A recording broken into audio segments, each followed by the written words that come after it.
Ladies and gentlemen, we welcome you live to episode number 16 of the Primetime Rundown Zoom interview series right here on the Eastern Observer and the Blackjack Media Networks. I'm Joey Jarzynka. We cannot thank you enough for tuning in this Monday evening, 1 minute past the top of the hour, 8:01 p.m. Eastern Time. We welcome to everyone here John Thompson, the Rockland, now New York Boulders, brand ambassador, John Thompson, ladies and gentlemen. And let's not forget the Rockland Community College, the voice of their basketball team. They are named the Hawks. Johnny, how are you, buddy? How are you, my friend? Good evening, Joe, and good evening to all your listeners out there. And thanks for having me on. It's a beautiful Monday evening. Excited that you chose me for episode number 16. So stop it. Listen, I'm always going to choose you. I'm really happy that you're here. I can't thank you enough for being here, amidst everything. It's a lot going on here this evening. And, everything going on in the world right now between the pandemic and the other things going on. Johnny, how are you and your mom handling quarantine right now? Well, we're doing good. I'm staying in shape. I'm working out on the deck. I'm working out on the treadmill. And as I'm sure we'll get into later, I have cerebral palsy. So it's very, very important that I stay in shape. So I'm doing my best I can to stay in shape, and just hoping and praying that everybody's going to come through this okay and we can all be together again soon. Absolutely. And, I got to tell you, that makes one of us in terms of staying in shape. That's for sure. I'm going to have to join you one of these days once all of these restrictions lift and become something of the past, if you will. So really, really good stuff to hear. Love your mother, Margaret. Really, really good stuff. So it's going to be good things for the rest of, I would say, the next hour or hour and a half, however long Johnny Thompson likes to talk, because I know that is John's passion, is to chat. Let's get into it, Johnny. So we're going to basically, for those that do not know what this podcast is about, it is a byproduct of the Eastern Observer's flagship podcast, the Primetime Rundown. The Zoom interview series started following the pandemic becoming an official pandemic, and we've had all of the guests that I have made throughout my past 5 years within this sports industry. So I'm really, really happy to say that I've had not only regular people on board, but also friends. And I consider John Thompson a really close friend of mine, and I cannot thank him enough for joining me. Johnny, it was actually episode number 17. I'm way off. Not only am I way off, I'm losing it with my time, with my day. I don't know what day it is anymore, Johnny. It's brutal. Well, it's the same day as yesterday now, if you're looking in quarantine. So you're not that far off. Don't worry about it. Yeah, there you go. So for those that do not know, we dive into the lives of my guests to see who they are beyond their current positions at wherever school, wherever team they, whoever they work for, whatever the case may be. We're going to see who John Thompson really is this evening. 5 minutes past the top of the hour, John Thompson, Rockland Community College Hawks, public address announcer. Johnny, let's talk about how you got to Rockland Community College, because really, I'm assuming that all of the RCC community is most likely watching us. And I know, obviously, Ed Bezier, he's definitely one of the great guys who you've met and you've been proud to work with and next to for all these years. Let's hear how you got to Rockland Community College and how you got to where you are today with the RCC Hawks. Well, I'm going to give you the abridged story because it's a long one. And first, let's hear it. I want to start out by thanking our first responders, doctors and nurses, for all they're doing in the pandemic, and the first responders as well. So we continue to think of you there. And so my thing with RCC started shortly after I entered there as a student. I had run into a friend at the time who I didn't know, and he says, "Hey, they're looking for a basketball PA announcer." At the time, the person who had Ed Bezier's job was a fellow by the name of Kevin Hanlon. And he said, "I think you should meet, Kevin Hanlon, Vinny Rottiliano, and the main AD, Mr. Dan Keeley, and great respect for him. He just retired, actually. So Ed Bajer is now the lead AD over at RCC. So congratulations to Ed. And then little did I know, they said, okay, we want to hear some, demo tapes. And Mr. Hanlon was generous enough to give me 2 games to spot. I had a little bit of a leg up because I had public address announced for baseball before, but I had to get my feet wet again. You can't just go behind the microphone, in my opinion, without, prep or watching what they would want. You could certainly make it your own. So by game 3, my first game was against Westchester Community College. If back in the days, way back in the days, Rich Jacobson was the head coach for the women. Mr. Bill Carisco as well was on my first game. I still have that call sheet.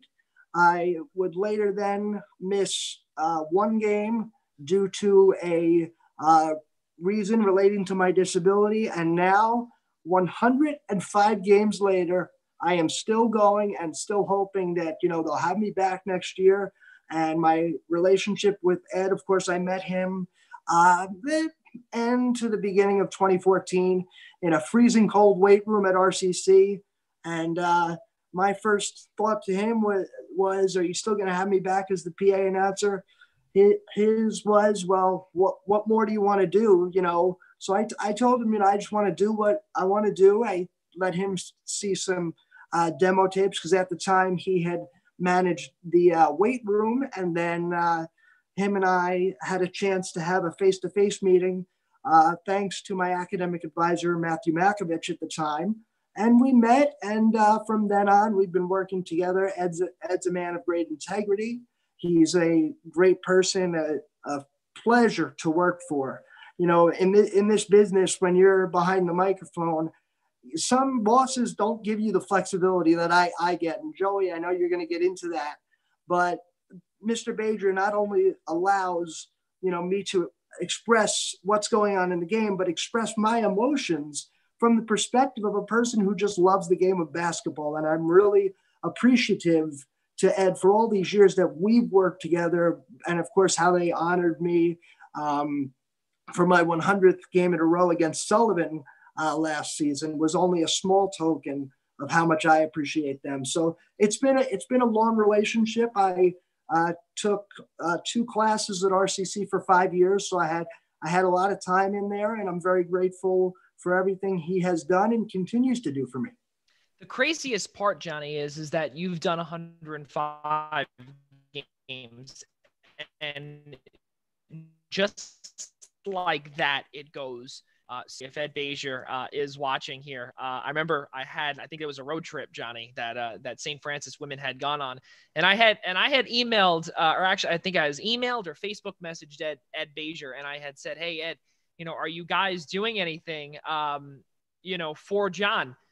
And he said, yeah, I think so. He's like, but let me get back to you. And I know, like I said, Ed, if you're watching, I know you didn't do it on purpose, but you didn't get back to me. And, it's okay. It's okay. Like I said, if you're watching, it's all, it's all fun and it's all fun. But, again, just to see the pictures, Johnny, and I know I told you congratulations multiple times, and I'll say it again on air. Congratulations for calling 3 triple-digit games, because with a lot of the obstacles that you've had to go through your entire life to be able to be behind the microphone for 100+ games at the college level is a true honor, because there are people that never get the opportunity to call 1 game, let alone 105 and counting. It really is an honor. And for those that do not know how Johnny and myself met, I think I'd like to have John Thompson tell that story, because I think that is a really, really cool one. And on top of it, it just shows how small this world is. All right, so here we go.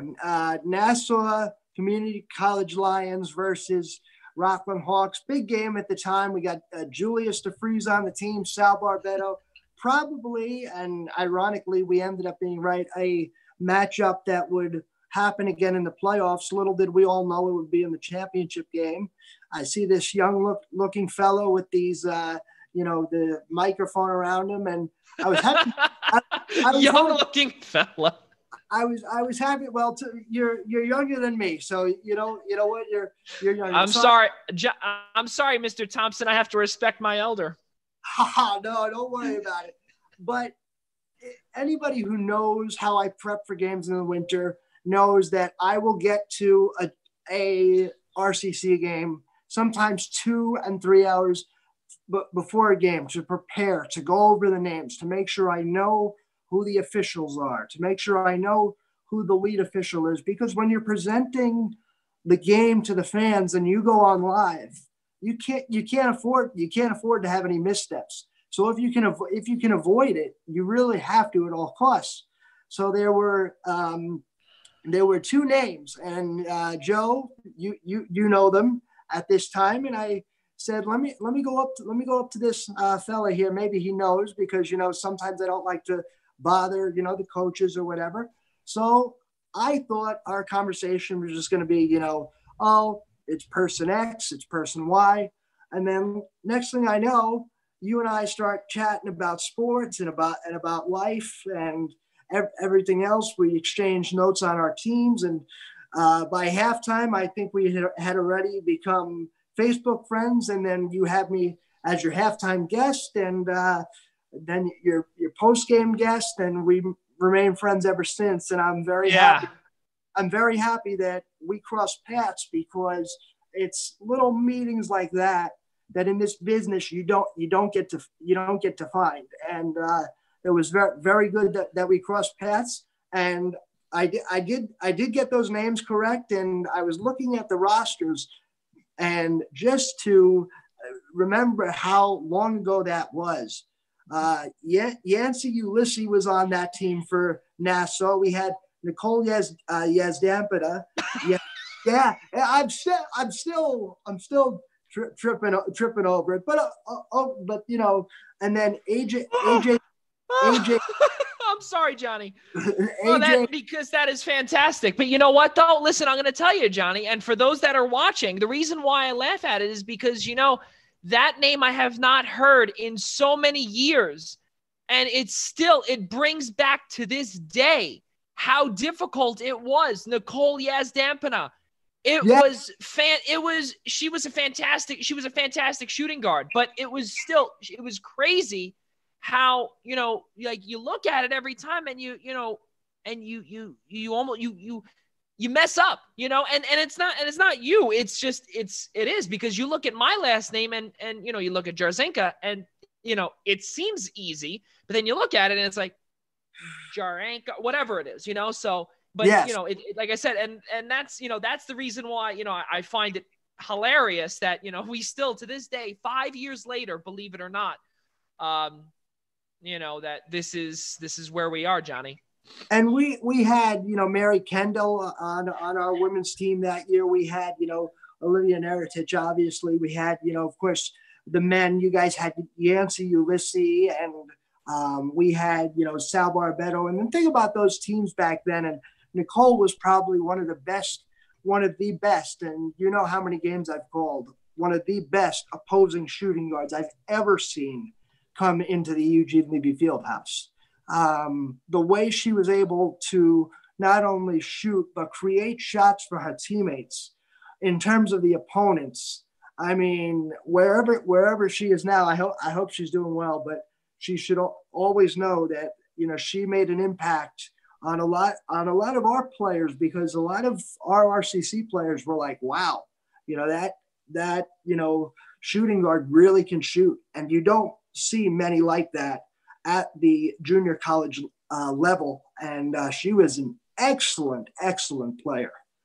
So definitely one of the best that I've seen in my well over 100 games calling.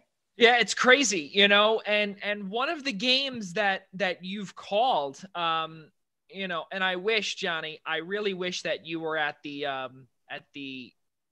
Monroe Athletic Complex in New Rochelle, in New Rock City, because that, I tell you, was probably one of the best games that I've been to this day. And I'm going to tell you this, and for those that are watching, including Johnny, I'm going to say this to you as well.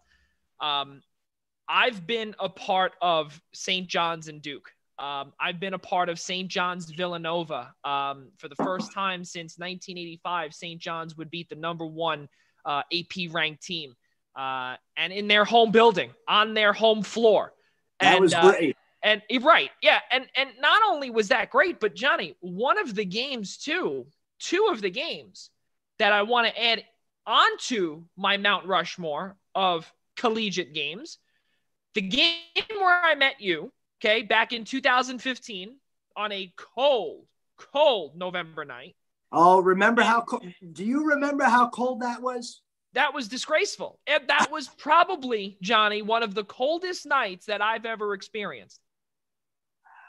I think if memory serves me correct, I think there was question if we were even going to play that game. Yes.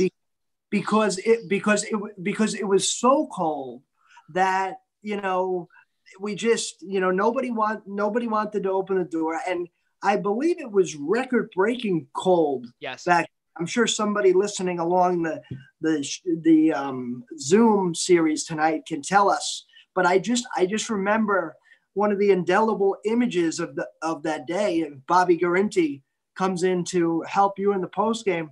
I mean, the guy's got a hat, like 2 or 3 scarves on, and you and I both looked at each other as like, okay, nice to meet you, but we got to go back out and battle the cold. That's right. Yeah. And I got to tell you, just to look at those names, Johnny, Stephen Gabidian, Yancey Ulesi, Yusuf Young, the names, Jenny Pekacek for the women. Let's see who else. I'm just trying to think. Michael Tate, Kavion Green, Eric Weiner, who else? Terrell Williams. The list can continue going on. I'm just trying to think. Joe Moore, of course. Yuli Mickens, who was a redshirt, I believe, at the time, if I'm not mistaken, or he barely played. I think, and then also Kawan Bibi. Yes. Who else? I remember he had torn his ACL. Mark Campbell, who eventually went to go play at University of Bridgeport in the ECC D2, which we'll get to in just a moment because you now have some ties there. But also, if we can remember the little point guard, Edwin Sainville as well. That was another one in those days as well. That it's just. Again, you look back on these players and you say to yourself, was that really 5 years ago? And we are coming up on 5 years, Johnny. It's 2020, a half a decade. That year when it was Rockland and it was Nassau Community College, our two alma maters, now your current employer. And, you look back and you say to yourself, yeah, that night, at Monroe Community College or at Monroe Athletic Center or complex, if you will, in New Rock City, where we were able to witness a monstrous championship game. Sal Barbetto had a career night. Edwin Sainville, Kavion Green, I think he had like almost 30 points, something ridiculous where they eventually had moved up, but it was just wild stuff. Obviously, I wish that you were there. But you've been doing this now, Johnny. You said for, I think it's almost, 2014. So we're rolling on 6 years. Yeah. And, I want to mention one other fella who was in that, great field of greatness, Julius DeFries. Yes. And if you remember, you were laughing at me because every time Julius would make a bucket, I would say, Julius DeFries puts the defense on ice. Well, somebody tapped me. The trainer tapped me on one of the timeouts. She goes, well, there might be literal ice in here. That's how cold it is. So, yeah, my calls, and I'm sure Joe, you'll get into it. My calls, I'm not the kind of PA announcer that just says, 3-point basket, Joey Jarzynka. But every game I go into, I treat it like it's my first, because you have to have, for the position that I'm in, you have to have appreciation for where you come from, the people that help you climb the ladder, down to, as you know, I don't drive, down to my mother who drives me back and forth all the places in the winter and summer, never mind all the places I have to go to, all the people who come, visit me at both the Boulders and, RCC to, show how they support my career, all the players that have, touched my heart to say, it really means something when you announce my name the way you do. And I think that really speaks to, everybody says to me, you're a PA announcer for community college. I say, come look at the product, because the product is great. Division 1, Division 2, Division 3, whatever. You're looking now at an evolution of play. And these kids, I've seen it even in times I've been in the microphone. These kids are great. I mean, and they're wonderful kids to get to know. Community college is the perfect place. And I think you and I are living examples of it. It's a perfect place for somebody to go find who they are, see if they want to continue with their education. See, they get to play basketball, and then, they go on and they have a basket full, if you will, no pun intended. You know how I am for my words. They have a basket full of knowledge and confidence that when they leave those doors, they know full well what they want to do. For example, I've had fellas come up and tell me, oh, I'd love to play basketball in college, or, they've had intentions to play, but they go and they see what they'd be up against, and they'd be like, I just want to enjoy my time here. That's what made that year so special. I mean, those kids played so hard every second of every game. I mean, you could really write a book on all the inspirational stories that come out of community college basketball. And the people that put those athletic events on a night in and night out basis, boy, do they deserve some credit, because, creating a foundation for these athletes to really explore who they are outside the classroom and have a chance to have their families come out to see their friends, play in front of your friends. I mean, that's cool. And that's something in COVID-19 now. We should all look back on the times that, people were there to support us. And one of my hopes for this post-coronavirus is we reach out to those who have supported us. We reach out by way of, actually being there in some ways, being there with them in spirit by extending a thought or sending them a text. And I'm so proud to say that you've always done that. My friends at the Boulders always do it. My family has always done it, but there are people out there today that I'm sure don't really realize the appreciation to do the little things, like get to bounce a basketball or make a shot.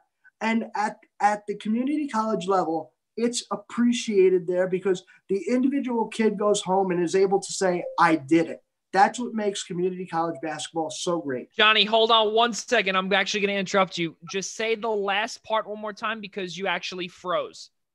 Okay. So I froze because I said community college basketball affords the kid the opportunity, regardless of where he or she stands, of all they've been through, to walk out of those doors and say, I did it. And that's the beauty of college basketball in general, but especially community college basketball, because what's the word that's in there? Community. So you get to develop in front of your friends, you get to develop in front of your family, and they get to enjoy seeing you play, and the players get, what they want, which is exposure, confidence, and anything they may need. So that's the beautiful part of this. Yeah, there's no doubt about it. And you know what? You see, it's a different type of ball game too. When you go from the JUCO level to the NCAA, obviously it depends on where, on where you are in this country or wherever it may be. Where you may have, a high school, or you may have a JUCO like Rockland Community College, who actually, for those that do not know, Johnny, you guys, it's Sullivan, if I'm not mistaken, which is, I believe, correct. So a part of that jump, for those that, again, do not know, you guys actually got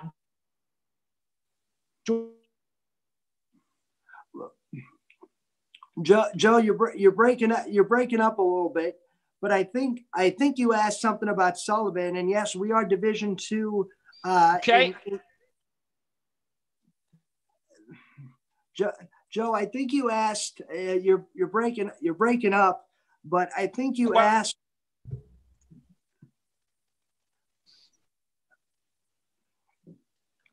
Here, Johnny, I'll repeat the question for you. I'll repeat the question. So, Division II, you guys had jumped from Division III to Division II, Section 15. Okay, right. So, Region 15. Now, because you guys are Division II, if I'm not mistaken, you guys got dorms on campus. Well, that I can't speak to, because I'm not on the business side of it, so I'm not sure about the specifics. We should be getting more information about that post coronavirus. I would think. But one of the things I want to say from a sports perspective, we did move up, and we had some tough times this year, but you play a different schedule at JUCO Division II now. You're playing a smaller group of opponents while still playing your natural opponents that you would always play. So it's a bigger schedule, and the intention is to give the kids more games, and to give the college the ability, yes, to be able to have dorms. But of course, we have to wait and see how that will all play out post COVID-19. Right. So, well, that's really good, though, that, again, for those that are just joining us here, just 2 minutes shy of 8:30, 30 minutes into our fantastic interview and our little conversation here with my good friend John Thompson. We can't thank you enough for tuning into episode number 17 of the Primetime Rundown Zoom interview series. That's John Thompson. I'm Joey Jarzynka.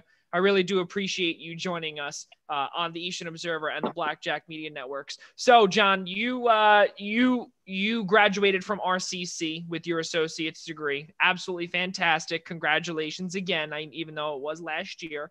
But now you go for the next part. And the next part is you go for your bachelor's degree. That is the next part of the life of who John Thompson is. You are going to now St. Thomas Aquinas College, where, for those that are a part of the sports world, they know that it's Division II in the East Coast Conference, better known as the ECC. John Thompson, the journey to St. Thomas Aquinas started where, and how did you get there? Oh, well, Joe, and I'm not kidding you when I tell you this. It was the toughest decision I had to make, because I, of course, work in local sports, and I have worked here in local sports for years, and I've given, coverage to both schools, Dominican as well as Stack. And, if you know anything about the Rockland County area, if you drive a little bit past Stack, Dominican is like right there. And, when you grow up, when you are in a small community like that, even though they belong to different conferences, you build relationships. But for me, the relationships that I built, I had to realize that the friendships I built were still going to be there regardless of my choice. But I also knew that my choice was going to come with great personal scrutiny, because we had to make sure that everything was going to be exactly right. So that's why I say it was the toughest personal decision I made. But I always knew that I wanted to continue my education. And to get back to something I said earlier about post-COVID-19, I hope people appreciate the commitments that they make more outside, because I hope they reach out to people regardless of, what they may be to them, and show support. because I cannot tell you how supportive, the Stack program and the Dominican program, both of them were during orientation and things like that. These two schools wanted the best for me as a person. They didn't care that I was giving them coverage because I had already, called, both ADs or both associates that I work with and said, look, I'm going to give you even amount of coverage. So that was really something for me that I wanted to establish early on, that the decision was not going to be based on, the sports or anything like that. So I go on, the both orientations, and both campuses are beautiful. Catholic colleges up here in Rockland County, New York, very steep traditions in sports and in education. And I really took a liking to Stack. I was deciding for 2 years actually before I went public, and I'm glad with the decision I made. And I still do hang out at, Dominican games, and I still have, the same friends that I did before. But it was a big decision because you're basically in, when you take classes like I do, when you can only take 2 or 3 classes per semester, you're going to be there a while. And with all my physical challenges being taken into account, and as I mentioned, I'm in a wheelchair, there's a lot of logistics, and I was very appreciative. Both colleges had, plans for me from safety to bathroom usage to everything. But when I toured Stack, I liked the fact that I knew so many of the buildings already.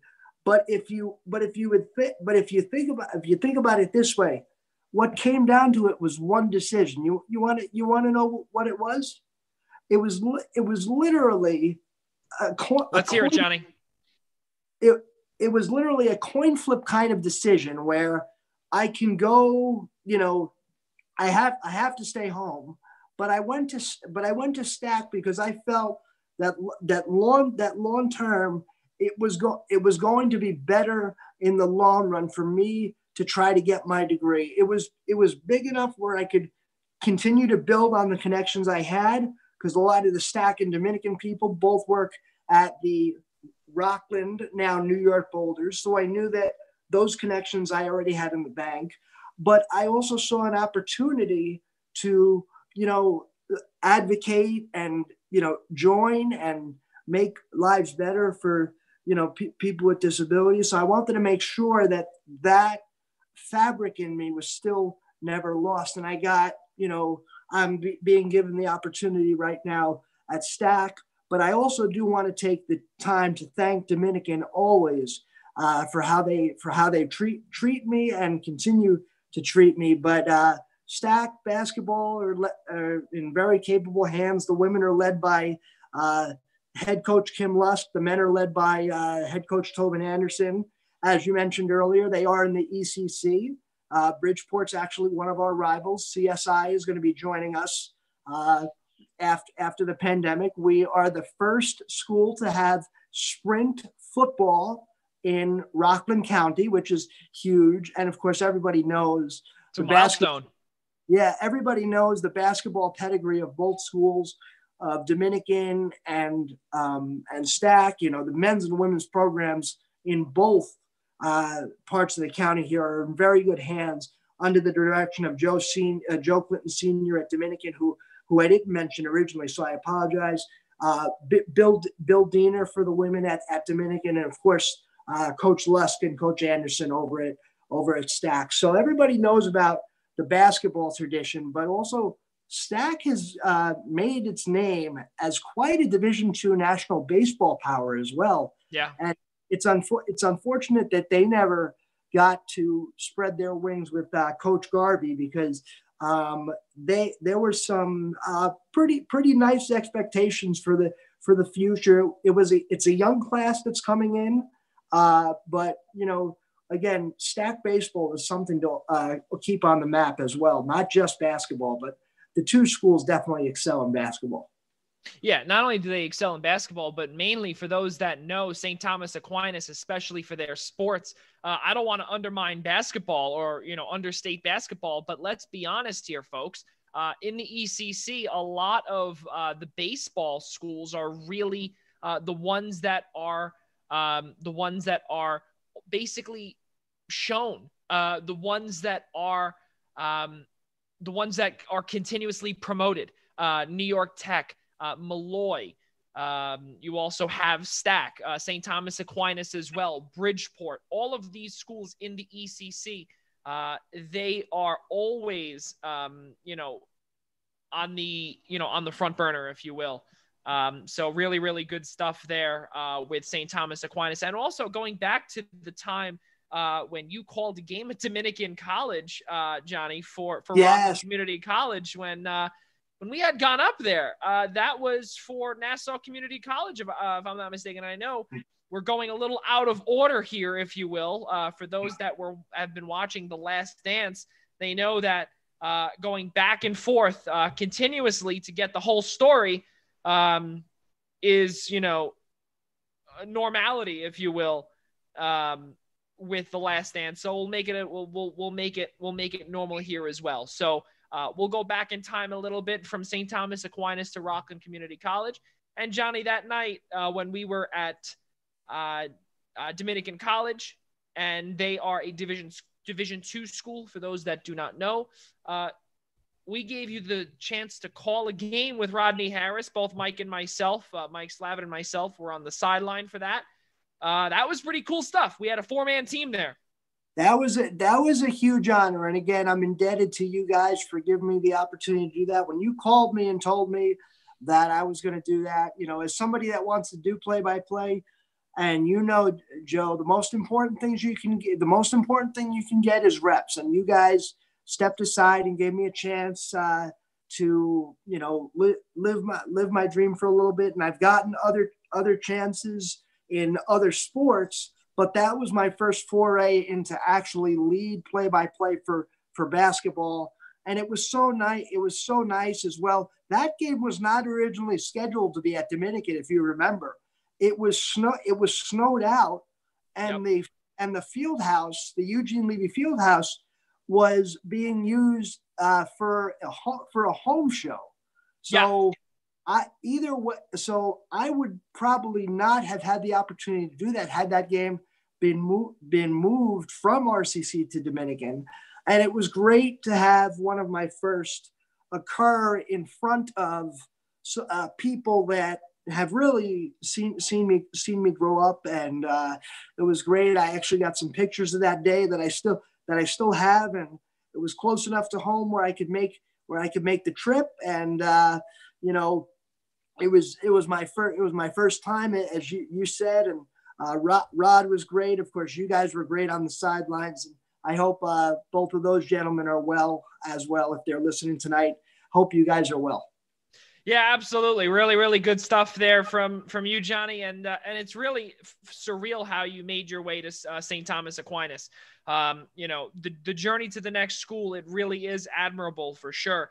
But now the biggest thing here, John, is your fandom and also your current role that we have promoted insane amounts. And I'm assuming that the New York Boulders are watching this broadcast because we do have I do see it on the back end here that we do have quite a number of people watching this broadcast right now. And the New York Boulders, I keep saying it. I keep thinking Rockland Boulders, but I'm assuming for those that are watching the New York Boulders, they can understand why, because for so many years they've been in the Can-Am League and now the Frontier League. They've been called the Rockland Boulders, but they changed their name. For those that do not know, they became the New York Boulders. Additionally, they also, the Can-Am League was actually merged with the Frontier League to become the Frontier League as a whole. So for those that were in the central part of the United States, or in the Midwest, if you will, and also those that were a part of the Northeast and also a little bit in the Mid-Atlantic region, where the Can-Am League was and now still is, now has become one Frontier League. So, Johnny, I want to know this because Palisades Credit Union Park is still the home of the New York Boulders. Amidst all of this, let's hear about let's hear a positive story, because I know that's what we need in these, in this day and age now. Let's hear about not only how you found them, how you became a fan, how you got in contact with them, or did they get in contact with you in Pomona, New York? Let's hear it, Johnny. Well, first of all, I want to take this opportunity to just commend all the powers that be for what would be our 10th anniversary season. And a lot of people have asked me, well, you've taken on a state name, being the New York Boulders, and did you kind of ditch the Rockland name? Absolutely not. And to anybody from Rockland who's listening, it's you guys that will always be in our hearts. It's Rockland that the stadium calls its home in terms of soil. And you guys get to be a part of now our team being nationally recognized. The New York Boulders, that's what we are. We are the only team, to my knowledge, now I could be wrong, with a national TV deal with 11 Sports. We are broadcast all over the world. And who would have thought all of that starts and all of that ends in a little town, beautiful town called Pomona, New York, in beautiful Rockland County. So this should be a time of pride for Rocklanders, because we get to show off under the New York name. We get to show off how we've become a national brand. And I'm so honored to always be a part of the organization. I still get chills when I walk in there. But back to your original question, Joe. I was going to say, hold on. I got to say that. I have to say this. I think after that, and I think if the New York Boulders are watching, I think for any I'm just going to say this. This is a quick opinion piece from me. If you are watching New York Boulders, and for the upper administration watching, give this man all of your commercial work, because he just made the best speech for the New York Boulders that are nationally recognized. And coincidentally, we just had a spike in our viewership. So thank you, New York Boulders, because John Thompson really could be your brand ambassador and also appear on television. That's fantastic. So to answer the question, Johnny, go ahead. I do apologize. I had to throw that out there, because you could also be the mayor of Pomona. Well, that takes a lot of responsibility, Joe. And I'm not very much I'm not very much into politics. I'll stick to sports. But so how I found the Boulders, it was actually pretty funny, because I was going to a doctor's appointment back in, I would say May 2010. And, it was a routine checkup. And as you know, from talking off air, Joey, my routine checkups are different than the common person, because a lot of people have to sign off on my condition. So this was the general guy. And there was this big piece of open land. And I remember there had been developments in there, and it had been municipal beforehand. And I was thinking on my own, what on earth could this possibly be? Because there's this big, beautiful piece of empty land. And I'm sitting in the front seat of my mother's car saying to myself, what could this possibly be? And then I looked at my mom and I very discreetly said, wouldn't that be funny if that was a ballpark? Without even knowing that that's what it was. And I go home and I open up the local pages up here in Rockland, and it says baseball coming to Rockland. And I go look at the coordinates, and I had just passed by there. So immediately the dream had begun to work in baseball. And, I never let my limits as a person with a disability get to me, but I'm also realistic that getting down to, Yankee Stadium on a night in, night out basis would take a lot of logistics given, the train schedule and things like that. And believe me, I have amazing friends at Yankee Stadium. So I applied for a job in the inaugural season. If you remember 2010, for those that were not there, we didn't even have the stadium built yet. So we had offices off site. And so January, I guess, of the original season, I was, called by two people who I still owe a debt of gratitude to, Dana Fajermestad, who has recently gotten married, left the organization, and Danielle Del Rosario at the time. She's now Danielle Alvarado. They interviewed me. They saw me on the chair. And my first supervisor was Mr. Dave Schenkel. And my bosses at the time, and one of them is still in there, and I hope he's listening. Sean Riley is now our team president. At the time, he was our executive vice president. And after a couple of years in the organization, I noticed a different place where I could contribute. I started out as the customer service front desk representative, which I loved doing because in a weird way, it allowed me to be at the epicenter of everything that was going on and see how everything in baseball flows. Take the field of calls, learn how to honor players' ticket requests, learn the importance of time, because for all of you out there that are listening, and time is standing still right now, but when it goes back to normal, the concept of time doesn't always go by the watch.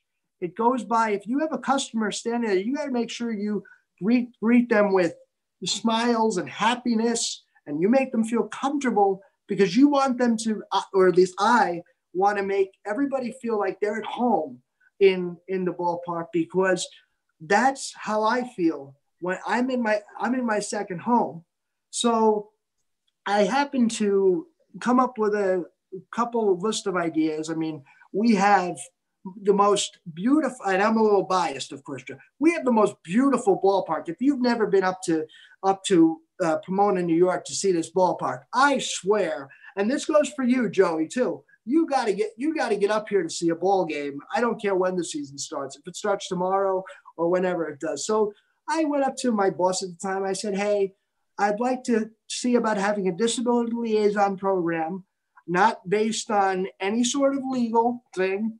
Just want to enhance the experience of people with disabilities in the ballpark experience, because you have to realize that no one disability is like another.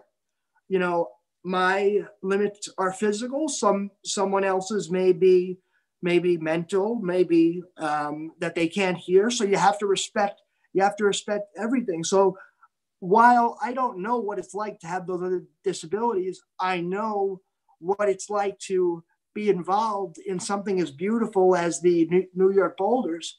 And they said yes. And since that time, we've instituted the first in the country T-shirt hand. So we do not throw T-shirts to the wheelchair accessible sections because they can't reach. We want to keep the fans safe. So I go behind the fans and I drop the T-shirts over their shoulder, and that's how they catch it. So that's one way we enhance the experience. They have me secure the clubhouse during the game. So if I'm making my rounds during the day and I see maybe a person that would like to have an autograph, our players sign autographs after every game. Of course, this is, pre-COVID. I don't know if it's going to change. I don't know how it will change. Of course, don't quote me on anything, but I would, get the opportunity to walk, wheel around, and, make contact with persons with disabilities. And the beautiful thing was some of them would sit alone and just be looking for somebody to talk to. Others would have questions about the ballpark and be very nervous because they're in a strange place. They're not, they may not be from Rockland. They may be from North Jersey, or they may be from, in your case, Long Island or some other place. I had a woman from London come to see the ballpark once. So it's very important that you really try to cover all the bases, no pun intended. And since the year 2014, which was the year we won the championship, I have gotten at least one promotion in every season. And now I do the disability liaison stuff, of course, where I make sure all the people with disabilities are having a good time. And if there's anything that I can do to make them more comfortable, believe me, I do everything in my power to try to do it. Then I go do clubhouse security. I'm a backup in customer service. So if somebody wants to take a break, I answer the phones. I sometimes am up in the press box, and it's just a real honor to have grown so much and really grown up with the organization. I started there when I was 19, and I always ask our president now, Sean Riley. I always say, I mean, I still get those goosebumps, and he always says he always saw something in me, but I always saw something in the Boulders, and that was opportunity and hope. And while some people ask me, it's not a common road for people with disabilities to want to be so out in mainstream. I say to that is, whether your passion is sports, whether your passion is cars, another passion of mine, whether your passion is sales, go find it. And if it makes you feel happy in here, as I point to my head, then you have won your World Series. You've won your Super Bowl. So you know what? When I'm in that ballpark, I'm undefeated just by the fact that I'm there. I have learned some valuable lessons that I've been able to take outside the gates of the ballpark with me. I have had some great success. And yes, I'd be lying if I said there weren't some days where I come home and I say, oh my God, I wish I did that differently. But that's the importance of, going back and watching film on the league website. I will go back. I am fully committed to making sure that every minute I'm at the Boulders, they're getting my heart, soul, and every blood, sweat, and tear that I have. And that's why it is hurting me that I can't welcome in our dear friends, my fellow Boulder fans, our season ticket holders, and the many that I come in contact with, because I get to share a beautiful gift. And that is, no two games are alike. So you don't know if you're being a part of somebody's first time to the Boulders or their 100th time. But my goal is to make it just as special as the day before, because for them, this might be their only game they attend. And you have to make their experience feel like it was theirs and something they can grab onto and hold and take that camera out and take the family photos. And like I said, now we're doing it as the New York Boulders right here in Rockland County. Yeah, it's wild. And something that I want to bring up too, that you mentioned earlier, Johnny, is that I find it so surreal that you had someone from London, England, make their way to Pomona, New York. And for those that do not know where Pomona, New York is, it is in North Rockland County. And the crazy part is that, I have family or had family that lived in New City, not too far from where you are, Johnny. Excuse me. And, it's wild because you think to yourself, is there really a baseball team that is capable of selling tickets, of having a disability liaison, of having a brand ambassador like you, to have someone that cares about a team so much. And not only that too, but also where careers can be made. You look at the people that you and I know together, Seth Cantor, a professor of mine, Mark Ernay, Jaden Daly, 3 people that you and I know. And I'm sure if you and I actually sat down post-COVID, one day, wherever it may be, your house, my house, wherever, I can guarantee you, if we spit out names, there would be more than just those 3 that we can relate to. and just by looking at what you said, that person from London coming here in such a small town or such a small county, big dreams can be made. Stephen Cardulo being one, first baseman for the Rockies. I believe, Johnny, just correct me if I'm wrong, he made his major league debut last year or the year before? Everything's close. Sounds the same, but it was the year before last. So 2018. Okay. Yeah, Stephen was. I got a funny story about that, if you don't mind. Of course, Johnny. Stephen was. The floor is yours.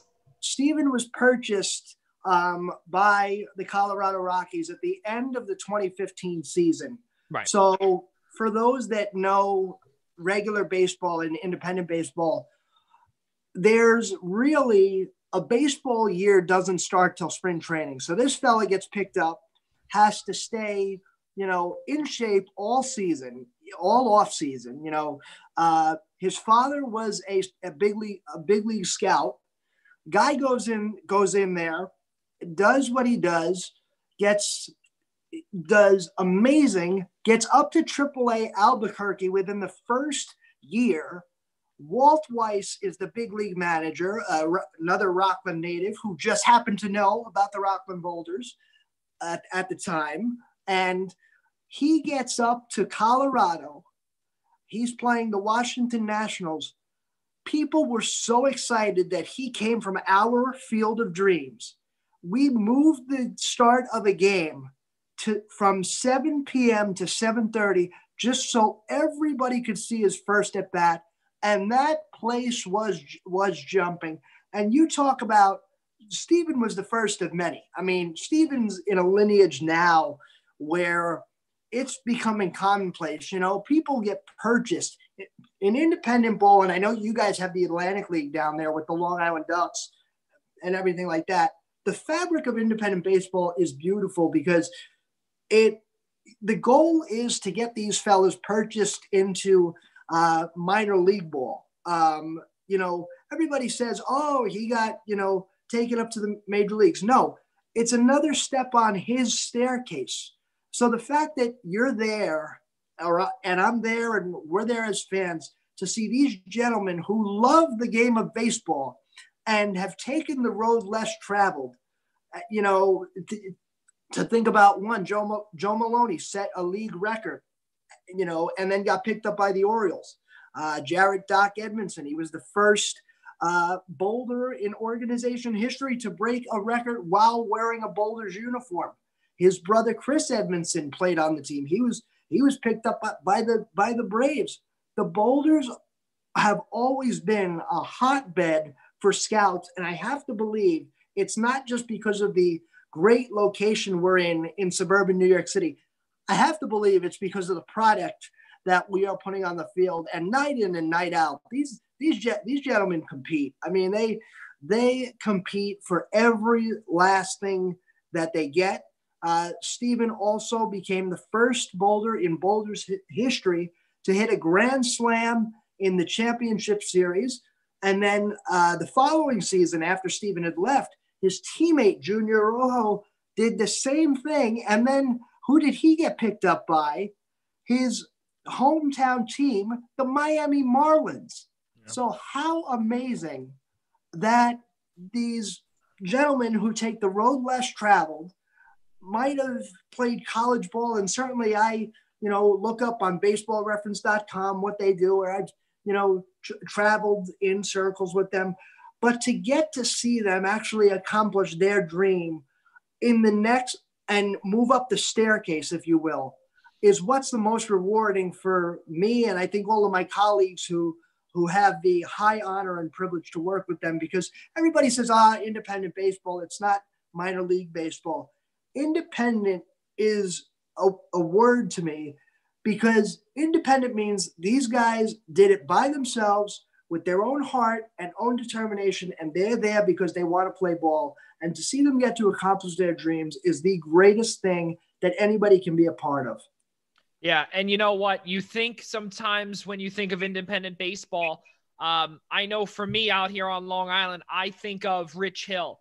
And I think of Rich Hill, who, Johnny, you and I had spoken about countless times over our numerous conversations in the past, tens of conversations, 20s, whatever, however many conversations we have. It's more than the fingers can handle.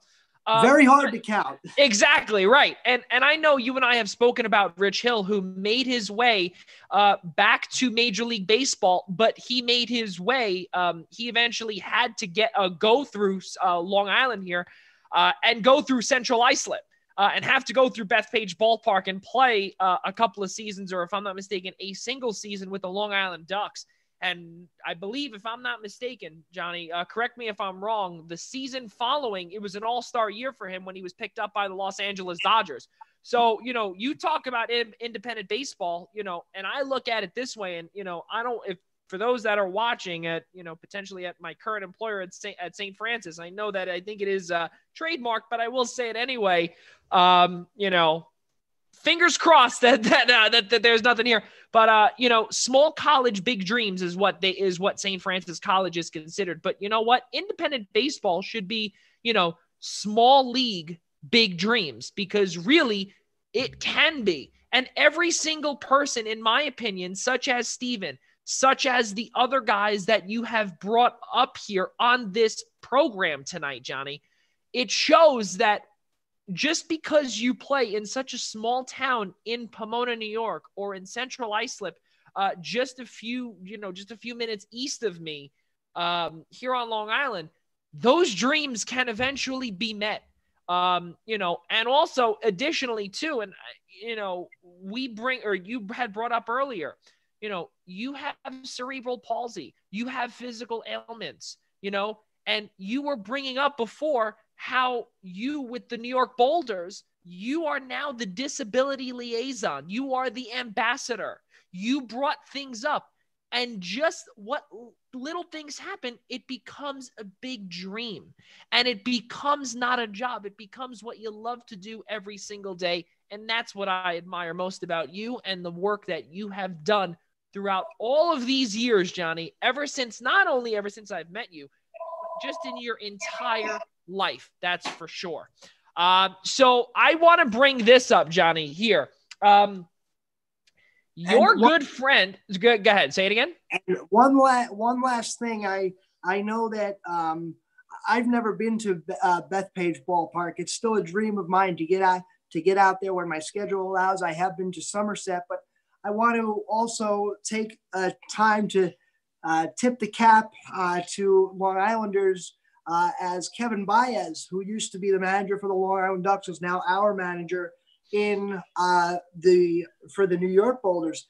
But also another guy with ties to Long Island, of course, Jamie Keith is the manager in between the two fellas, who is now in the Atlantic League in High Point, North Carolina. Dave LaPointe also had deep connections to Long Island. So Long Island and the Boulders, my Long Island friends, you guys are in our hearts too, because every time we think of Dave or we think of Kevin, we thank you guys. And, as I say, all the three managers bring something unique to the table, and we have been blessed. Every manager has poured his heart and soul into every bit. So, for those of you up in Long Island that got to watch Kevin Baez, feel free to come up to Pomona, New York, and watch them up here in Rockland. I'm telling you, it's a good product and a beautiful stadium. Absolutely. And for all the Long Island Ducks fans, they have 1986 World Series champion, former New York Met Wally Backman as the skipper now. So we'll see what Kevin Baez and Wally Backman can do. Really, really good stuff. So let's keep moving forward, Johnny. So you have your own YouTube channel, JL Thompson. We'll get to that in just a second. And the reason why I bring this up is because a good friend of yours, and now a good friend of yours, former New York Met Ed Hearn, he actually left a little message for you on YouTube. And I know you're watching, Ed, so thank you very much for joining us here this evening. I personally appreciate it. Everyone at the Blackjack Media Networks appreciates it. And your good friend John Thompson appreciates it. Let me take a read to your quote. So, Johnny, here it is. Quote, "It's pretty obvious the added value John brings to the Boulders, but our entire culture could stand to have a few more good guys like this young man," end quote.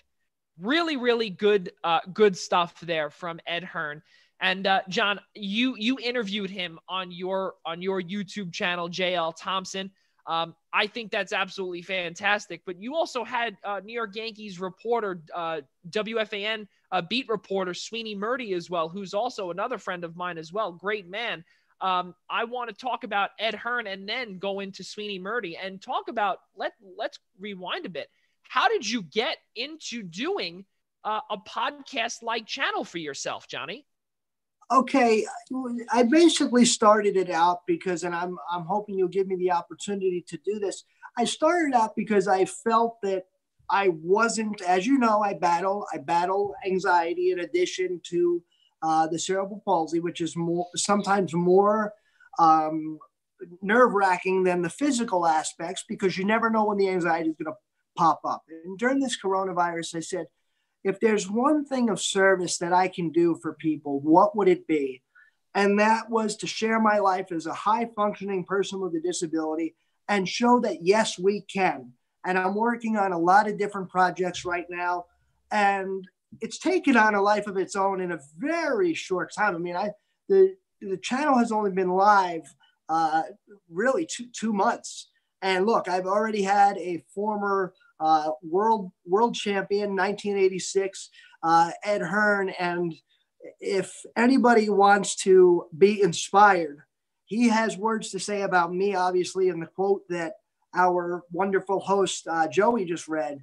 But if you want to be inspired, I encourage you to go to the JL Thompson YouTube channel and put that on for a few minutes and wait until you see how this gentleman really inspires the world through everything he's done.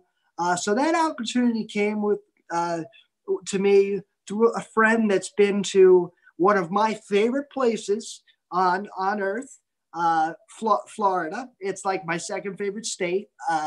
Of course, I like Tampa because I'm a Yankee fan, but he happens to be a diehard Met fan, and he works down at the Mets fantasy camp in Port St. Lucie, and he attended the help me out here, Joe. I guess they have what they call a fantasy camp kind of thing for like the adults, and you can whatever, and they have coaches. So yes. He knows Ed Hearn through that. He called me because I had a question for him about a project that I'm working on that I'll tell you guys about later.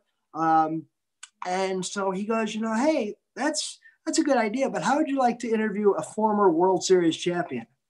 I said, absolutely. As a, baseball fan and, growing up loving baseball and respecting the game, I'm like, of course, I would do it. And when I looked up who it was, Ed Hearn the person, Ed Hearn the player, never mind that he won a World Series, because that's a great baseball accomplishment. Never mind that he played on the same team as Gary Carter and all those guys. And the aforementioned Wally Backman as well. I do apologize. Yes, I did not bring that up, Ed. If you're watching still, I did not put the two together. I'm sorry.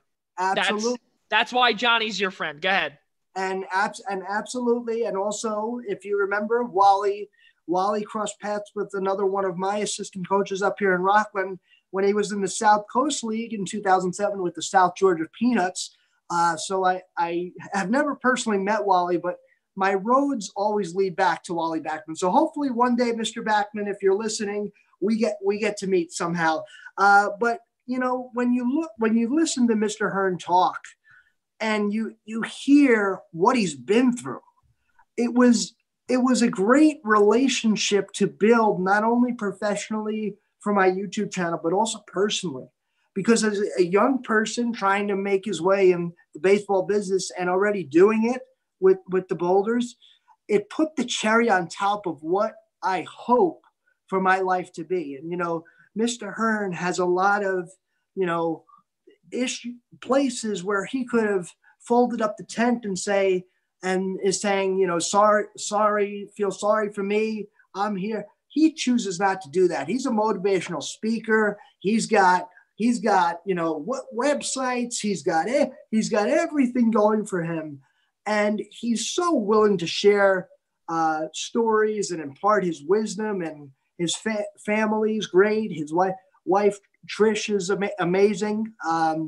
So I am very, very happy to have made a friendship with him through this YouTube channel, and I really am honored that he said yes to the interview, because I always say, without people saying yes, you and I can never make it in this business. And I think you'd agree. The word yes is very hard to come by in this business. And the fact that Mr. Hearn said yes and the Boulders said yes to me, it opens all new doors for me. It really does. It's pretty amazing. And I waited until the end of the interview to inform Mr. Hearn that I was a Yankee fan, because I didn't want anything to be changed in his answers. But what a wonderful man, and somebody I'm looking forward to bonding with more as time goes on. I hope he comes up to a Boulders game. I certainly intend to try to visit him when the logistics allow. But what a great man he was. Yeah, absolutely. And, for those that do not know, 1986 New York Met, it was a part of the world champion New York Mets team. They won their second World Series in its history that year. He batted .263 with 4 home runs, 14 RBIs. He ended his playing career just 2 years following his major league debut with the American League's Kansas City Royals. He's from Stuart, Florida. He was a catcher. He was a catcher who came up with the Mets during that team. He batted through right-handed. And also, for those that do not know, Ed Hearn was diagnosed in 1992 with something called focal segmental. All right, this is going to take me a little bit. Glomerulosclerosis. I think that's about right. Something like that. There we go. But we know exactly what it is. And it's something where it's a nephrotic syndrome in children and adolescents. As well, it is a leading cause of kidney failure in adults. At one point, he would immediately undergo a kidney transplant. He was also diagnosed with sleep apnea. He struggled with skin cancer twice. He's also currently a motivational speaker. And he also resides in the middle of the country in Kansas. Really, really good stuff, Johnny Thompson. I just wanted to give the background there with your now good friend, Ed Hearn, also, who is watching. Ed, I really do appreciate you tuning in to see your friend, your friend, John Thompson. And I do see that you are acknowledging me and us here on the live chat. So I do appreciate you taking advantage of the live chat. So, Johnny, moving forward. Actually, I do want to ask you this. And Ed, before you do go, I'd love to hear your thought, Ed, if you could actually type that in. You're a Mets. You have a World Series ring with the New York Mets. You also played for the American League Kansas City Royals. And then John Thompson drops a bombshell on you saying that he's a New York Yankees fan. So maybe if you could just type the answer if you're watching or what your thoughts were. John Thompson, I need to ask you this question. When you told him that, what was his initial response, his facial reaction when you told him that? It's interesting. Mr. Hearn is a wonderful man. And I know he doesn't like when I call him Mr. Hearn, but he deserves that era of respect. I think that kind of respect in today's society has came and went in the wrong way. I mean, I don't think enough people are called sir or ma'am where they should be. He was happy that I'm just a fan of baseball, and he did chuckle. He did chuckle. We had a very funny off-air moment about it, but I do, I know that he loves the fact that I'm a fan of baseball, and just because, I'm a Yankee fan does not mean I can't be one of the biggest fans of Ed Hearn. And that's what I am. And Ed, I know you're listening, my friend. And I know you're a man of great faith and somebody who really wants to pass along the message of faith and hope. You are a true inspiration to all of us for what you go through on a day-to-day basis. Keep up the good work, my friend, and make sure that you keep delivering your message of hope and faith to so many. Now, I do want to ask you this, because obviously you are a Yankees fan, and your second interview was very big as well. John, let's ask this. Sweeny Murti, WFAN beat reporter for the New York Yankees. You got a chance to interview him. Talk about how he came aboard and how that interview went for you. Well, it was recently taped. It's up on the JL Thompson YouTube channel. It's actually, if you go through my files, it's actually under a couple of things. But outside of a little technical difficulty we had where where my face was blocked out, but you could still hear my voice. Anyway, beginner's luck when you're trying to do a YouTube channel. It was an honor to interview Mr. Murti. And as somebody who is a Yankee fan, who's grown up listening to Sweeny Murti,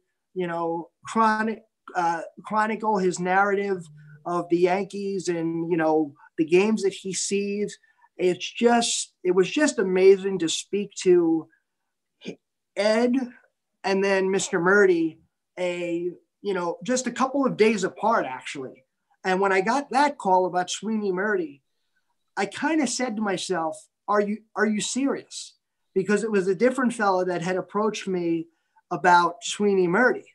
And I kind of said, are you serious? And then I had many pinch yourself moments. And I have a very good group of brand new advisors post anxiety and post my depression.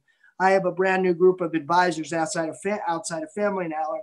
I reached out to one of them in a text, and I'll never forget saying, is this real? That during a pandemic, I could be like, how do I be proud of having so much success? And the text back was, and my mom always says this too, so it concurred with what was said. Just enjoy the moment. Because when the moment slips away is the moment you realize how good it was and you wish you could have rewound back. There is no rewind button. But now as a country, we are on pause, Joey. And I hope that when we come out and we see different things, we admire what the other person has. We realize that we all bleed the same color blood when we get taken for a blood test, and that's red. We realize that we have so much to offer this world, and a stranger is just a friend you haven't met yet. That's how I look at strangers. A stranger is just a friend you haven't met yet.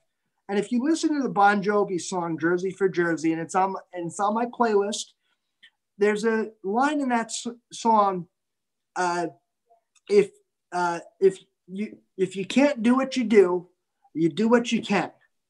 And one of my favorite motivators, and I get chills every time I say this, Herb Brooks said, great moments are born from great opportunity.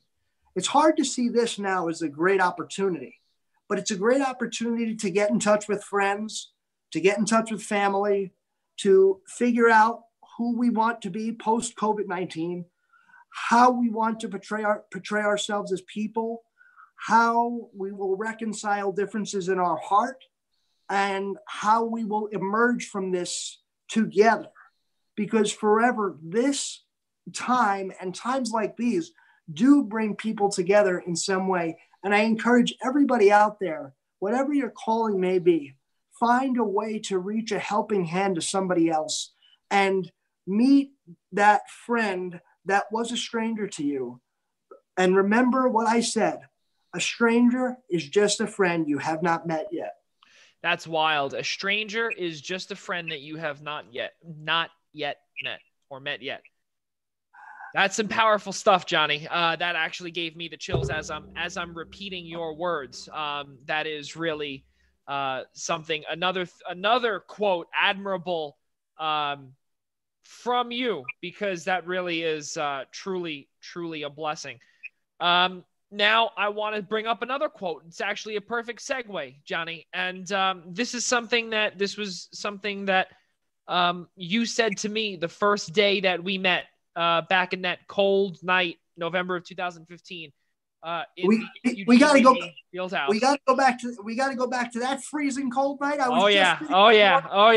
Listen, it was a gorgeous day today, but we always have to go back to the freezing cold. That's for sure. And you said this on the Nassau Community College Radio Network back in November of 2015. Quote, never use your disability as an excuse. So you have propelled to be the great John Thompson that you are today. John, look at you. You are interviewing big names. You are here talking with me, and I'm not much, but you're here talking with me. You are breathing. You are going through right now this whole pandemic, which we all are. You are surviving. You are going through leaps and bounds, as you have previously said just a few minutes ago, with your disability. You're going through a lot, and you are overcoming every single obstacle that is being thrown your way. And when you say never use your disability as an excuse, Johnny, and when you told the Nassau Community College Radio Network those exact words, end quote, how has that propelled you today to become the John Thompson that you are? Well, I think it ever became more relevant in 2019. I really fell on some hard times. Personally, there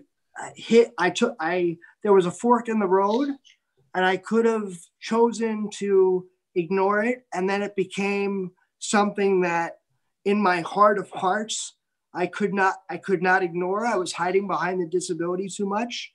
And I decided to come forward and talk about anxiety and depression and forget about, using the disability as a shielding board to excuse some of the ways that I've grown up. And I would like to share with those of you out there who might be listening, who might be battling anxiety and depression in quarantine. You are not alone. There are plenty of people who are battling it. And Joey, I don't like what you said, in your presentation to the question. I'm not much. We are all something.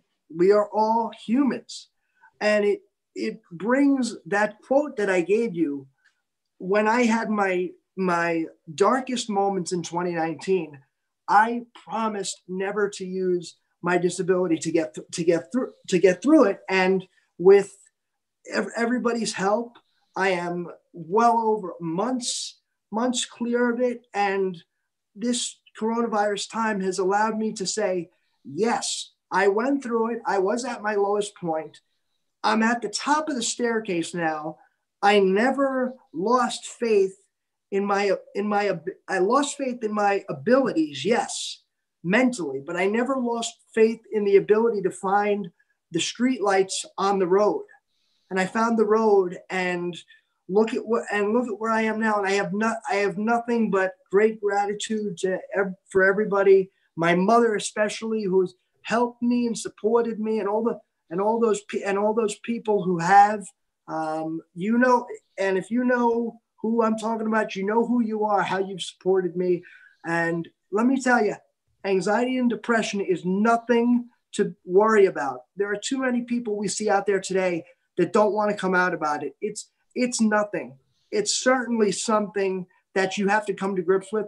But once you do, it's the most freeing thing you could ever accomplish. And the fact that accepting that it was at the time of 2019 because of my chair, that was a big freeing moment for me, because it allowed me to talk about some of the in a deep way how I do contribute to this world. And it was really a freeing opportunity. So, that quote actually, without knowing anything, really came back in my head as I was going through therapy and, all the other stuff.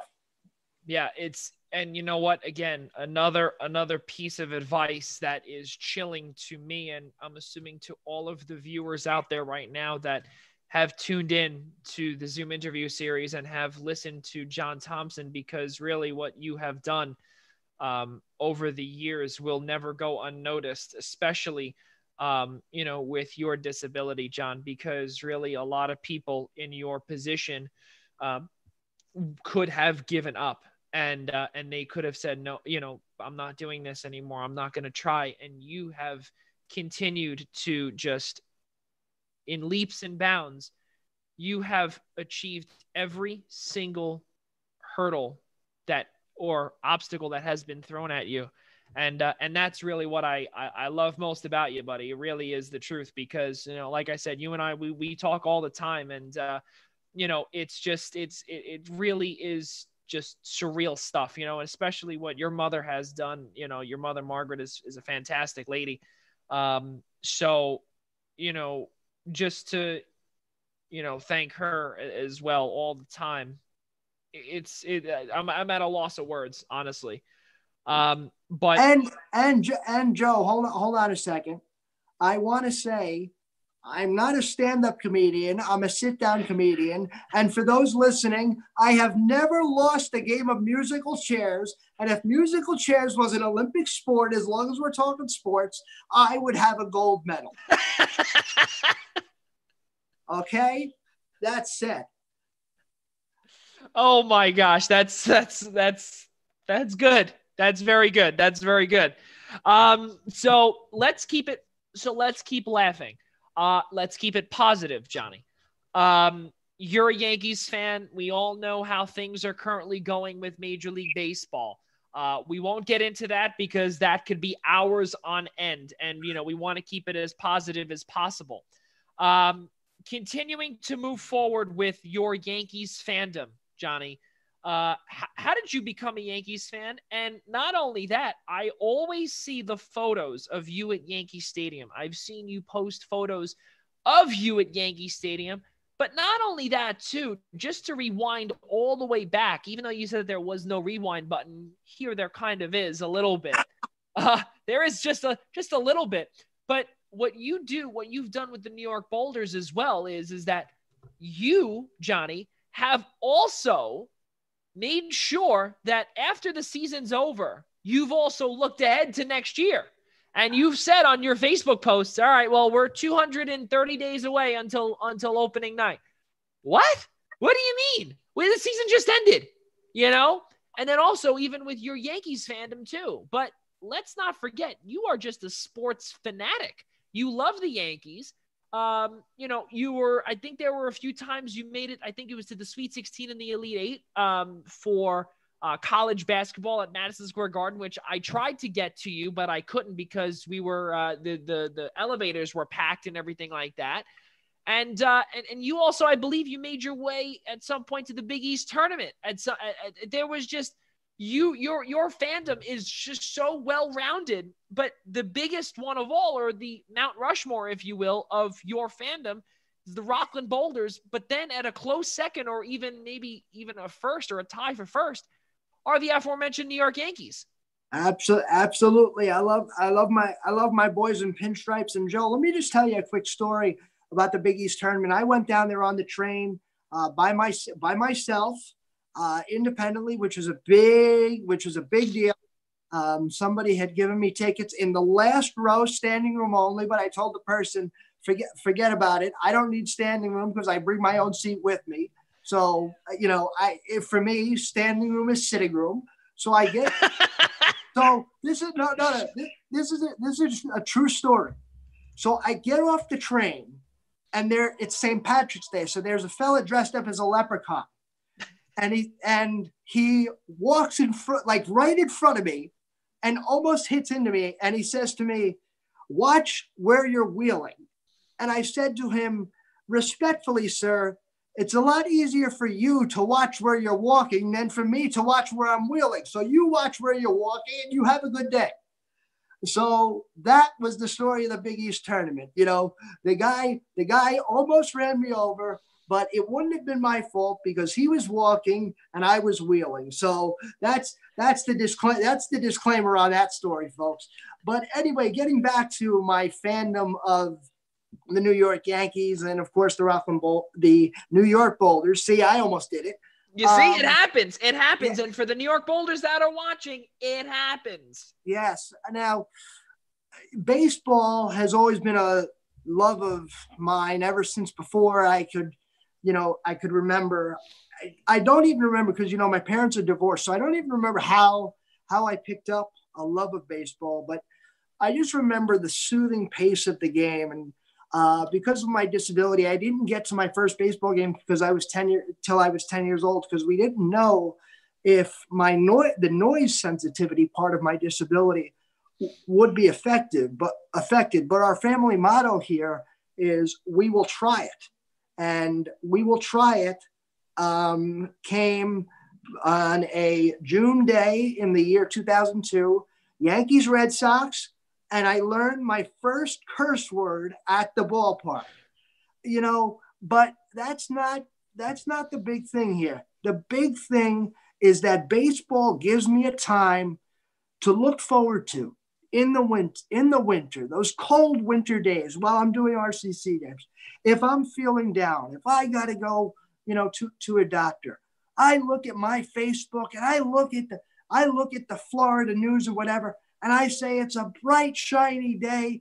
And you know what? On top of that, baseball is only a couple days away, and that's the beauty of it all. That really is. Yeah, absolutely. I think we just lost you for a quick second, Johnny, but I still heard everything you said. Sorry, I do apologize about that, folks. One little technical difficulty on my end there. But yeah, no, it's absolutely wild. You learned your first curse word at Yankee Stadium. I'm surprised you didn't learn a whole dictionary filled with curse words there, Johnny, because it could be a pretty derogatory place there in terms of vocabulary, if you will. That's for sure. No, everybody has said to me, well, what's your favorite part about going to a ball game? And of course, I get to share moments with friends and with my mom and whatever. But, baseball is everything to me. Baseball is, it's killing me that there's no baseball right now, as I'm sure it's killing all of us out there. It's killing me too. Yeah. It's killing me that these multimillionaires are fighting over what to us we would kill to have half of. But you know what? We have to respect everybody's position.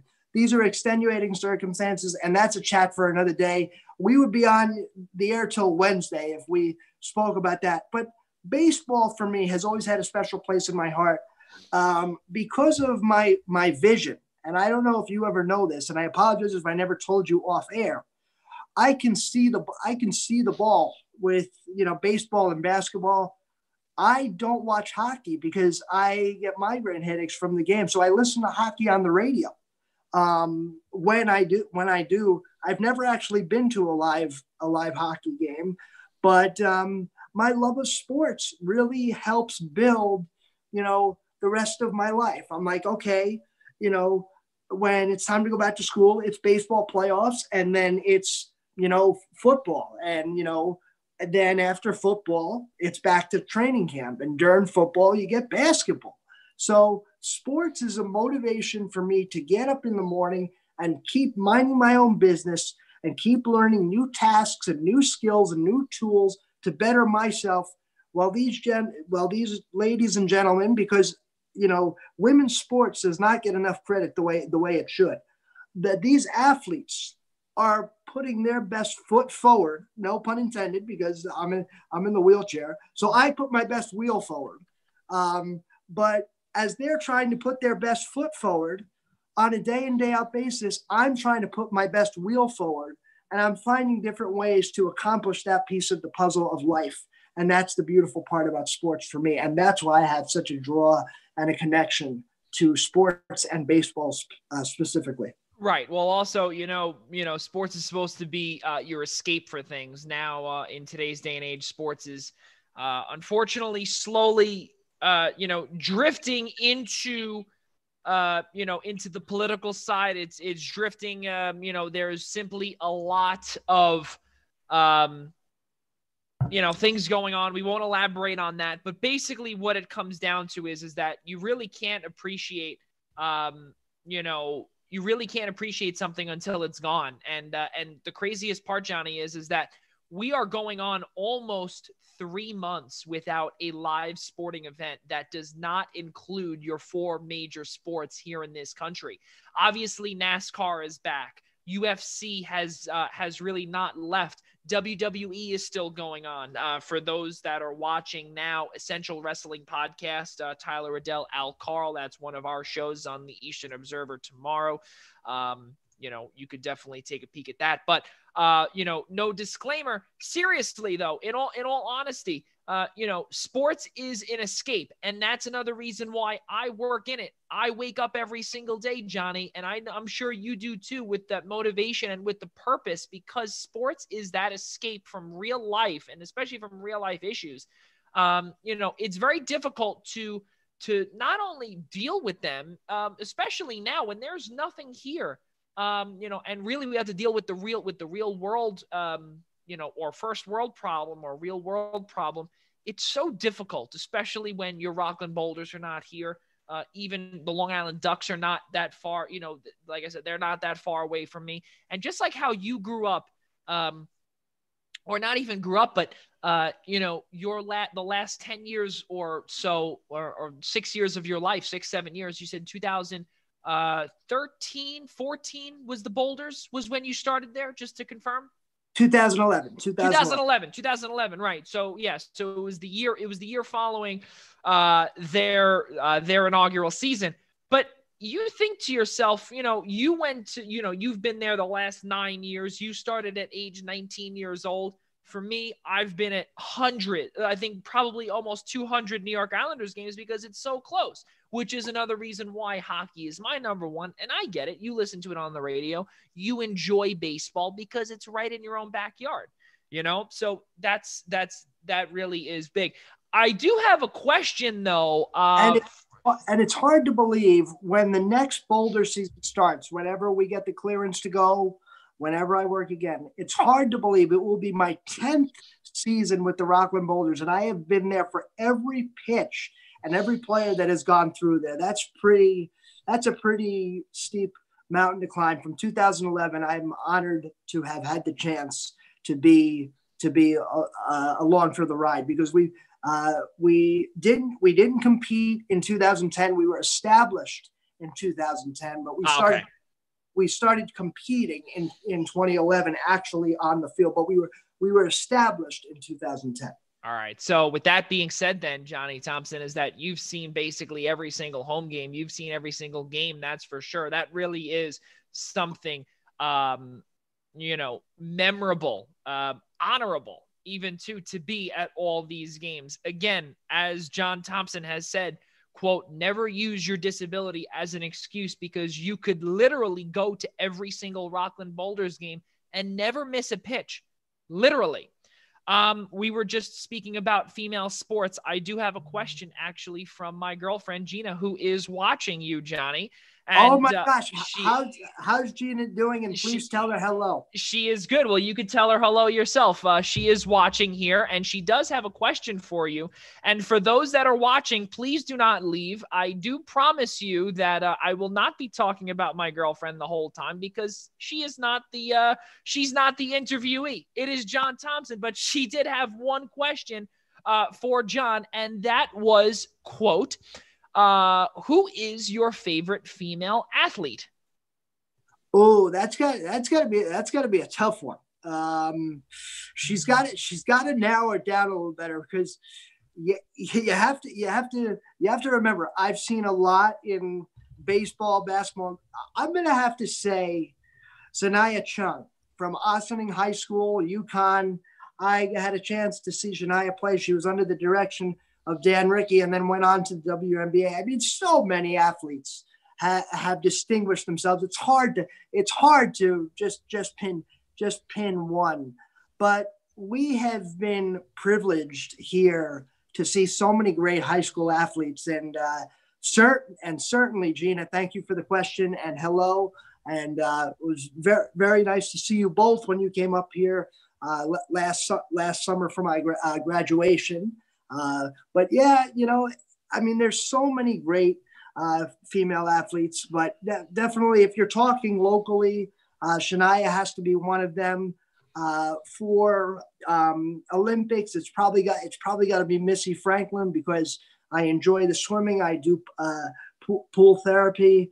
And I don't really have anything else to say other than women's sports do not get enough credit because, for whatever reason. But, I would have to say my favorite all-time WNBA player, Teresa Witherspoon, somebody I actually got the chance to meet and somebody I'm actually friends with.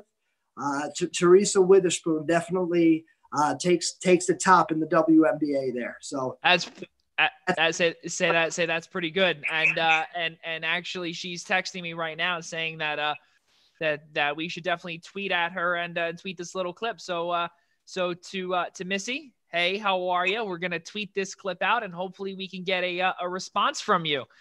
So we'll end that clip right there. So ladies and gentlemen, for those that are continuing to watch us here on the Primetime Rundown Zoom interview series, it is 15 minutes till to 10 p.m. I really do appreciate it, as does John Thompson. We'll be done in the next few minutes, but we do want to continue the conversation with our main man, John Thompson. For those, again, that are tuning in here for the first time right now, the Eastern Observer, the Blackjack Media Networks, and the Primetime Rundown Zoom interview series, we thank you. I'm Joey Jarzynka. That's John Thompson. Let's keep it rolling. John, we're almost done here. So I'm going to ask you this. This is probably the biggest question of the night, because we've gone through this for 17 episodes. And we've gotten multiple answers. And for my other project, for my current job at St. Francis College behind the Terriers, I have incorporated an ice cream poll. And I've done it with the Primetime Rundown Zoom interview series and on Behind the Terriers. Why? Because of so many negative things going on in the world, we need something positive to look forward to. And not only the positivity, but we need to have a good, cold, non-alcoholic beverage, food, refreshment, whatever it may be.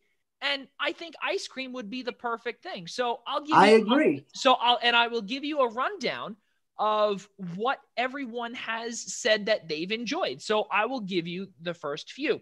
So Fairleigh Dickinson's right fielder Ross Mertz says vanilla is his. Let's see who else. We have FA Euro executive director Marco Balsamo is cake batter. I don't know about that. And I told him, I was like, ew, I don't know what that is. That is from Cold Stone and Carvel, for those that are listening. WSJU's own Brendan Myers, cookies and cream. Anthony Tornatore, cookie dough. We'll keep going down the list. Former NFL wide receiver Cecil Shorts, cookie dough and strawberry.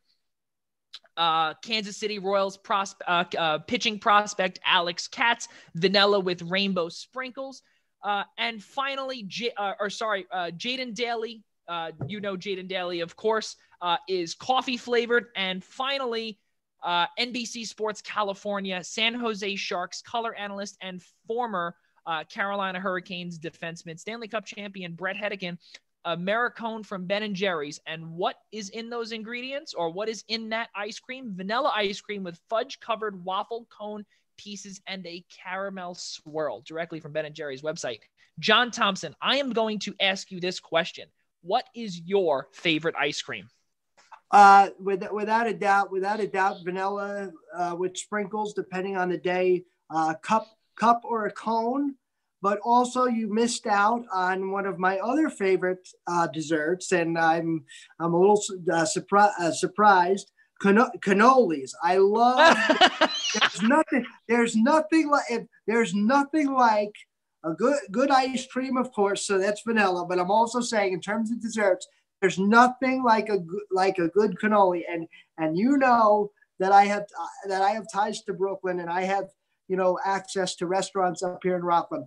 We have some very good cannolis up here. So if anybody's listening out there, I am a big fan of the cannolis for dessert. So thank you all very much for that. That is pretty good. So we got a vanilla cup, and then we also have cannolis as well. Now I'm going to ask you this, complete disclaimer here. From where? Carvel, are we talking?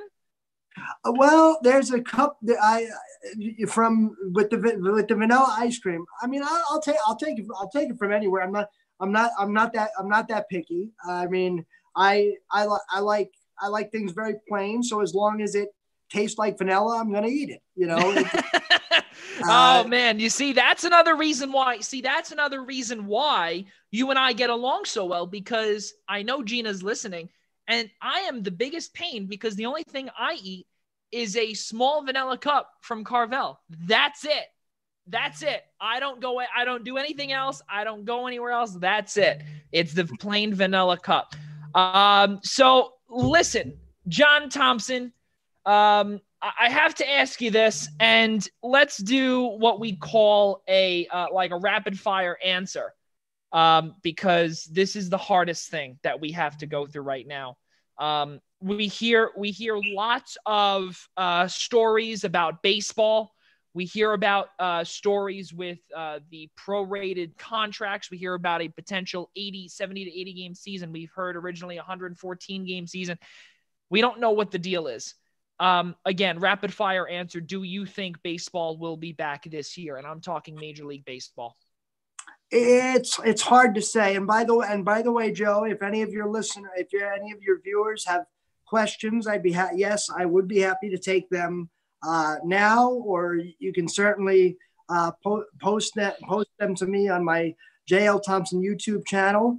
And there's one other project I want to tell you about. But to get back to your simple question is flip a coin, because 1 minute you hear that they will have a season, but then you worry about the logistics. I mean, and starting to learn about baseball at the small level that I am, seeing how much logistics goes into it. The answer is I would need to know before I made a decision. I would need to know what the exact final date that they could play is. And by that, I mean, I don't understand why they still have to do spring training. The one thing I will say, I don't think spring training at this point, a second spring training, would be that essential. And I would hope that you let me sit on my soapbox for a little bit.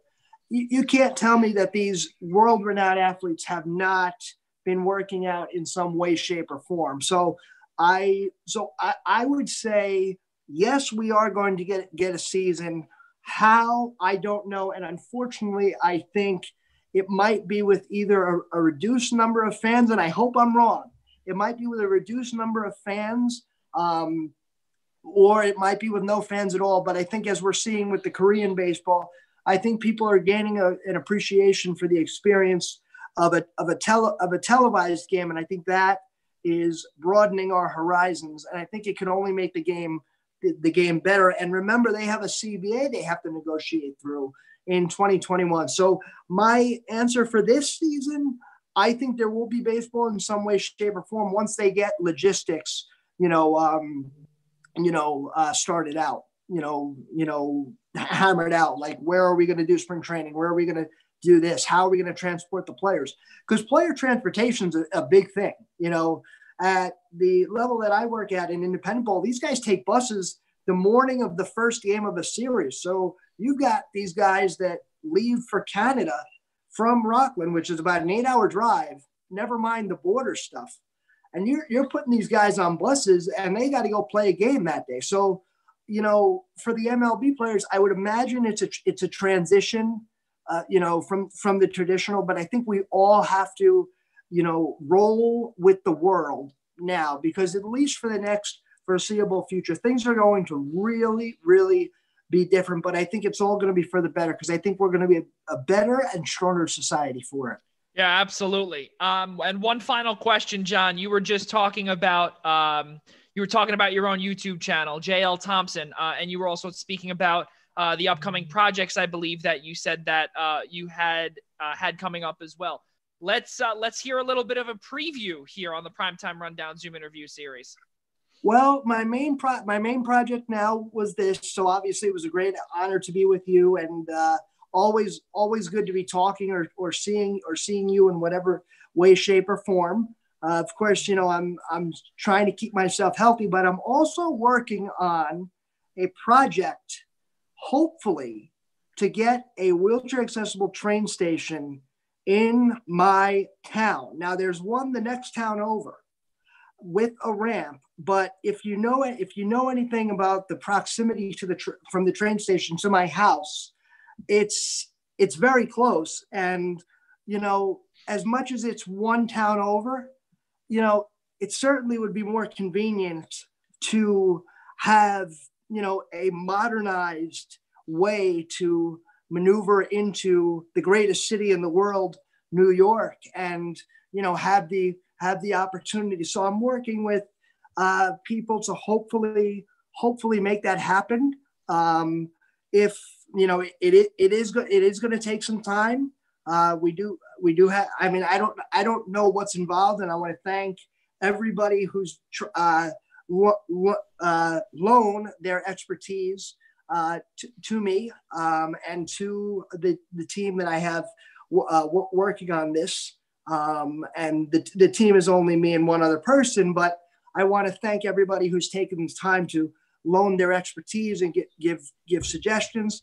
And one thing I hope that people take away from that is being a person with a disability is limiting by nature, because we always have to worry about, is it going to be wheelchair accessible? And then when you look at somebody with a disability, Joe, and we've talked about off air, some of the questions I get, I mean, the disability, when people see me roll into a room, sometimes I get a look like they saw a ghost. I'm like, hey, it's not Halloween. It's just a wheelchair, and, but I always say the worst question not to ask a person with a disability is no question at all. Because everybody says to me, I don't want to say the wrong thing. You know what you're doing? By not saying anything, you've said the wrong thing, because you haven't opened your heart. You haven't opened your mind. You haven't opened the other person's heart. You haven't given us confidence. There's so much that the outside world can do to help. And the world and the attitude towards people with disabilities is changing. And I'm so proud of all the people that tell me, I don't park in handicapped parking spots because I think of you. Or, I only use that when I have an elder person with me. I feel like the best question for anybody with a disability is any question at all, because the worst thing you could do is remain silent and remain inside yourself, afraid of what that person with the disability, their limitations might be, afraid that you might hurt their feelings. You're not going to hurt our feelings if you come straight up to us and just ask, how do you feel about this? So my whole thing, and how I hope people remember me by this interview, and I hope people will remember this night that we are together, because I've enjoyed my time with your listeners. I hope people come away inspired. I hope people know, and I hope people will reach out to me and know that there are things that they can do to better the lives of so many. And the train station is a microcosm of what I'm working on. I'm trying to do, motivational speaking. I'm trying to, possibly, if, I'm afforded the opportunity, with health and everything else, try to get back to, Yankee spring training in Tampa next year. Of course, I want to get back to work, but for the things that I have control over, I'm just working on trying to, better myself so that when we come out of COVID, I can continue with the YouTube channel. I'm trying to make it so that YouTube is an open forum and a tool for me to not only share my experiences as a person with a disability and My disability is not like a person sitting next to me. You know, my disability has certain specifications. Other disabilities have other specifications. So that there's kind of like a code amongst people with disabilities. You always respect that code, like one doctor to another, or, you know, one person with a disability to another. You always respect the struggle that they might have gone through, and you respect the boundaries. But we're always so proud of the people that come forward and ask. So ask questions. Do not be afraid of what we may say, because we want to hear from you. We want to hear what you thought. I mean, and no, my disability is not a disease you can get if you touch the same elevator button as me. My disability is not something I go home and cry about every day. It's something that I consider a blessing, because I get to meet people and I get to see different sides of people every single day. And that's what I'm blessed for. Yeah, absolutely. And you can catch everything for John Thompson on his YouTube channel, JL, by searching JL Thompson. He has the on-demand video of 1986 former New York Met World Series champion Ed Hearn on there, as well as New York Yankees WFAN beat reporter Sweeney Murdy on there as well. John Thompson, Johnny, I love you, brother. I'm really happy that I got to speak with you tonight in interview/conversation form. And I really hope that you enjoyed your time here on the Primetime Rundown Zoom interview series, because I know I did. I certainly did. And I'm assuming there's no questions right now, but if anybody thinks of any questions whatsoever about the disability or anything we discussed tonight, there's a lot that Joe and I covered. This will be posted on my YouTube channel. I hope you'll send me a copy. So let's start the conversation. And I want to thank everybody for taking their time out of their Monday night to spend a little time with Joe as he interviews me. I want to take another time to thank our first responders for their service. The doctors and nurses working on the front lines, some of which I know, but for those of you that are out there that I don't know, you really have a special gift. So thank you, Joey, for letting me have this evening with you and your viewers, and I hope everything continues to go well for everyone. Yes, sir. Absolutely. So just closing credits here, ladies and gentlemen. Tomorrow night on the Eastern Observer, the Essential Wrestling Podcast episode number 5 will take place right here on the Eastern Observer and the Blackjack Media Networks. Join my co-host Tyler Riddell and his cohort Al Carl, the sheriff and the deputy, as they call it.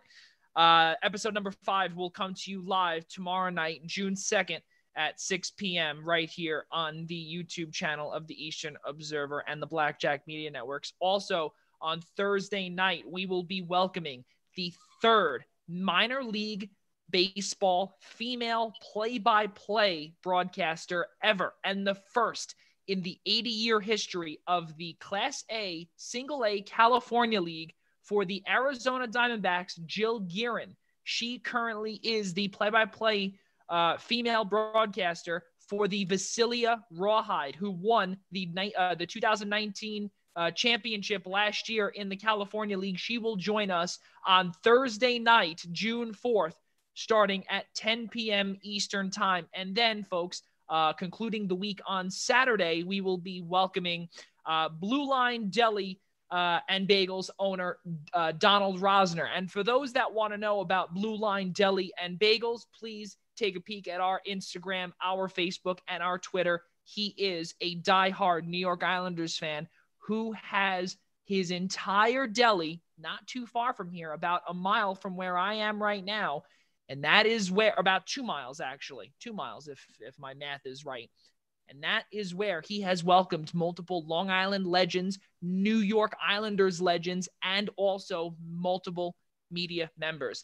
Ladies and gentlemen, for one more time, that's John Thompson. I'm Joey Jarzynka. For all of us at the Eastern Observer and the Blackjack Media Networks, we'll see you next time.